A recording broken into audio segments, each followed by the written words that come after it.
My name is Charles Lincoln, and I'll be defending the defendant, representing the defendant in this case. Members of the jury, we had an incident that occurred on January 21st, 2015.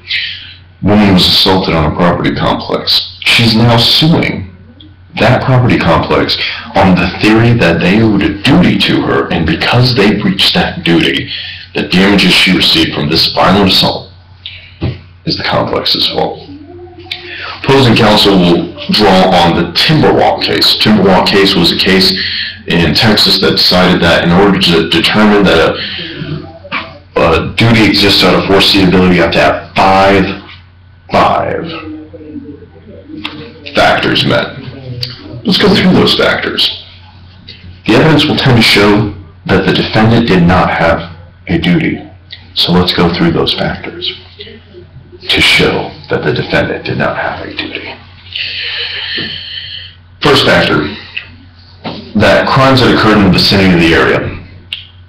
Opposing counsel will try its best to show that evidence of criminal activity in the vicinity, but we will argue and distinguish it sufficiently to show you that they say the adjacent police beat was where the criminal activity had occurred. But really, if we consider adjacent police beats, we're going to be looking at the entire North Texas area. If this happened in Dallas, we're going to be looking at the entire North Texas area. Where does it stop? Is Oklahoma adjacent enough? Second factor, the recency of the events. Other cases that I've looked at this said, well,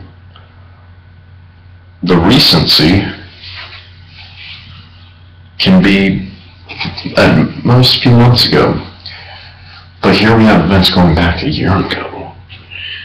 Third factor is frequency, the frequency of the events. Other cases, I've seen hundreds of cases occurring in the past year. The past year here, we had six compared to hundreds. Is that frequent? We contend it's not. Fourth, that the crimes were sufficiently similar. These six crimes were sufficiently similar to the crime that occurred. Well, they weren't. 4 of those 6 crimes were property crimes, such as vandalism. Vandalism does not usually lead to a violent crime. And because vandalism does not lead to a violent crime, we cannot expect that it would lead